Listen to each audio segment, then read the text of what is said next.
Mu burasirazuba bwa Repubulika ya Demokarasi ya Kongo hakomeje intambara itoroshye ihanganisha ingabo z'igihugu FARDC n'umutwe w'abarwanyi ba M23. Kuva leta ya Kongo yatangira gukoresha indege muri intambara, urugamba rwahinduye isura kuko ziri kurasa amasasu asanzwe aremereye yakoreshwa na za mitrailleuses hamwe n'imizinga y'ibibombe bikomeye.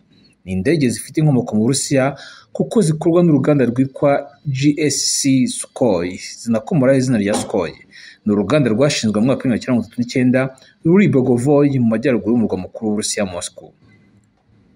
Kuba rwarashinzwe mu mwaka wa 1939 byafashije Uburusiya kubona indege zo gukoresha mu ntambara ya kabiri y'isi, ariko ubwoko bw'indege z'intambara zikorwa n'uruganda zagiye zivugururwa zijyanishwa n'igihe.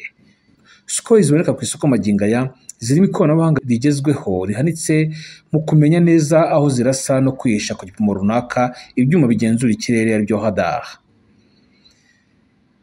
Izi ndege turi kuvugaho ni Sukhoi Su-25 Grach, Amerika n'Uburayi bakazita Frogfoot. Ni indege z'intambara zikomeye zimenyerewe mu kurwanira ku butumburuke bwo hasi bwegereye ubutaka. Zirwanira ku muvuduko nsigamuyaga, zikarasa amasasu ya mitrailleuses, ibisasu bya rockets, imizinga minini ndetse n'ibisasu byo mu bwoko bwa misile. Kandi mu rugendo rumwe izi ndege zishobora guhaguruka zipakiye byose hamwe, no kuvuga amoko anyuranye y'ibi bitwaro y'ibi bisasu. Uyirashisha akaba ari uhitamo ibiraswa bitewe n'uko urugamba rwifashe.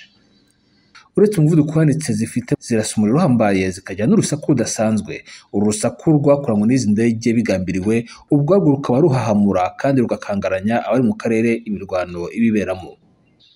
Tubibutse ko Sukhoi yakorewe kunganira abarwanyi bari ku butaka, ari nayo mpamvu kenshi zirwanira ku butumburuke bwo hasi. Izi ndege kandi ni zimwe mu z'Uburusiya bwifashisha muri Ukraine no muri Syria. Sukhoi ni indege zifite ikoranabuhanga rifasha guhamya intego haba ku manywa na nijoro. Muri iyi nkuru turagaruka ku mashusho agaragaza uko Sukhoi Su-25 Grach irasa iri ku rugamba, tunibukiranya uko mu munsi wa mbere wo kurashisha M23 izi ndege wagenze. Iyi ni Pax TV IREME News.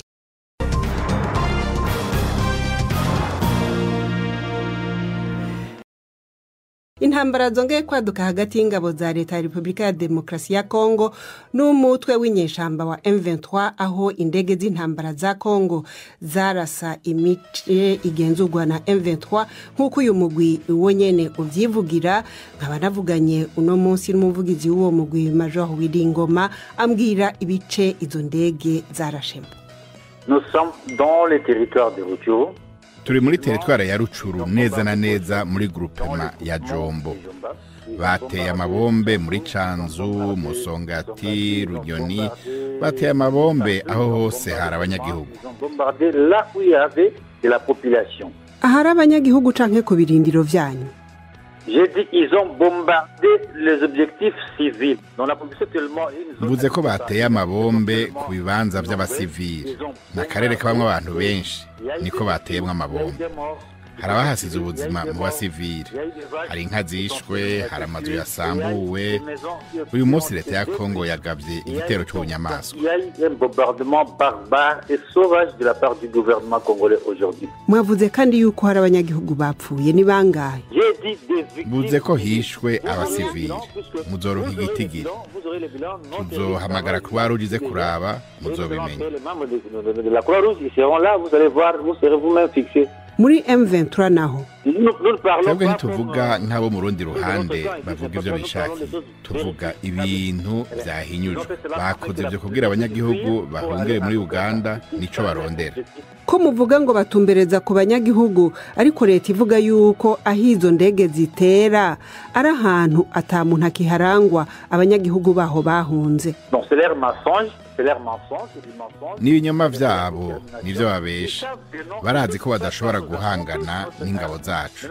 Ubu rero barondera gutera akaga mu banyagihugu kugira amakungu abone ko aho turi atamuntu harangwa. Hose hariho abantu, bose barabizi. None ubu muri ko mukora iki? Mwavuye mu birindiro? Nous ne pouvons pas reculer d'un pas en arrière. Ntidushobora gusubira inyuma intambwe n'imwe, ntibishoboka. Mu 2013 twarafashe igisagara ca Goma. Ico gisagara twarakivuyemwo ku gushaka kwacu, atarusasu na rumwe rusohotse. Twarabikoze kandi igihe twafata Bugusa imbere yaho n'ibindi birindiro. Ariko iyo tuhavuye baca baza bakica abanyagihugu mu turere twahora tugenzura bavuga ko bahora bakorana na M23. Uyu munsi rero tuvuze ko tuhavuye bazoca baza bica abantu ko aho turi imiryango yacu yarahadusanze. Tuhavuye ubu rero bazoca baza kubica. Ntidushobora guheba imiryango yacu ngo yicwe yagirizwa ko ikorana na M23. Nico gituma dusaba ibiganiro twicarane ku meza imwe tubivugane. Muvuga ibiganiro kandi ishirahamwe rya Afrika y'ubuseruko ryabasabye kubanza kuva mu birindiro vyanyu mukabona gutumirwa muri ivyo biganiro muzobikora. Nabishuye yuko atantambwe nimwe dushobora gutera dusubira inyuma. Tuhava ngo tuje hehe? Imiryango yacu izoja hehe? Nibo bariko barazana indege zo kurasa abanyagihugu. Bavuga mbere ngo n'abanyarwanda. Murumva yuko bashaka kutwica no kwica imiryango yacu. Mushaka tuhave tuje hehe? Ngoma.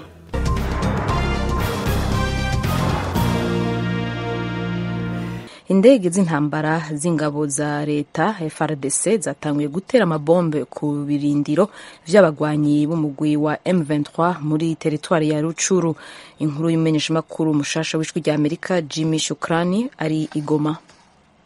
Imirwano hagati y'ingabo za Kongo FARDC n'abarwanyi bayo mu 23 yongeye kubura mu gitondo cya kare. Ingabo z'igihugu zakoresha indege z'intambara mu gutera amabombe mu birindiro by'abarwanyi bayo mu 23 mu duce twa Cyanzu na Musongati turi muri teritwari ya Ruchuru ahitwa Bwisha hamaze iminsi yafashwe na M23. Iyo mirwano yateye ubwoba abaturage baturiye utwo duce twabereyemo imirwano. Amakuru dukura habereye iyo mirwano avuga ko abantu barenga 500 bamaze guhungira mu gihugu cy'abaturanyi cya Uganda batinya ko bashobora guhura n'ibisasu bituruka ku ruhande rw'ingabo za Kongo FARDC ndetse n'abayirwanya. Emmanuel Muhozi, umudepite ku rwego rw'intara watowe n'abaturage bo mu karere ka Ruchuru, asaba igisirikare cya leta ya Kongo gushyira imbaraga muri imirwano mu rwego rwo guha umutekano usesuye abasivile bo muri Kivu y'Amajyaruguru. Ni ukuri kuvana mu gitondo indege za gisirikare za leta ya Kongo zarashe ibirindiro by'abateroriste ba M23 muri Cyanzu, Runyoni na Musongati. Ikitubabaje ni ukubona abaturage bagumirije kugenda kugaruka bagahunga, none hahita ibyumweru 2 nta ntambara bakagira ngo agahenge karabonetse bakagaruka. Ibyo bintu bimaze kuzahaza abaturage cyane. Niyo mpamvu abaturage bakeneye ko intambara isutama ikabera kimwe, leta ya Kongo itanga uruhusa n'ibyangombwa byose ku basirikare bacu ba FARDC bazi kurasa inyeshamba, nta kuziha umwanya bazikuriremo kimwe, none abaturage batahe batunye batunganirwe. Ku rundi ruhande, Isaac Bugeri, umusesenguzi mu bya politiki ya Kongo, asaba ko hagomba kubaho ibiganiro hagati ya FARDC na M23. Uyu asaba kandi abandi barwanyi batavuga rumwe na leta ya Kongo gushyira imbunda hasi bagasubizwa mu buzima busanzwe, nk'uko Kongo yabitangaje mu mugambi wayo wo gusubiza mu buzima busanzwe abari mu mitwe yitwaje intwaro. Nishimye ibyo guverinoma iri gukora. Bombardement ya position za M23 ni kintu kizima cyo guverinoma yakora kugira ngo uzakore negotiation iri position de force. Igihe ukora negotiation uri position imbaraga igenda neza cyane, ntabwo bikurusha. Naho kunegosia n'umuntu utari wamusatura arakurusha akakuvuna. Bataye uburenganzira bwabo buno bari hano mu makade refugee ikanyarucinya, ntabwo bidushimishije kubera ko indambara zabo zose bazitangira muri chefferie de Busha kugira ngo bagende bavuga ibyo bakeneye kugeraho. Alors indambara jora zitangira Kinshasa ariho siege. Mu gihe imirwano yongeye kubura, leta ya Kongo yatangaje ko igisirikare cyayo FARDC ubu cyiteguye kurangiza intambara ibera mu burasirazuba bw'igihugu ihanganyemo na M23. Uwo mutwe wo uramagana ibitero by'indege byatangijwe na leta.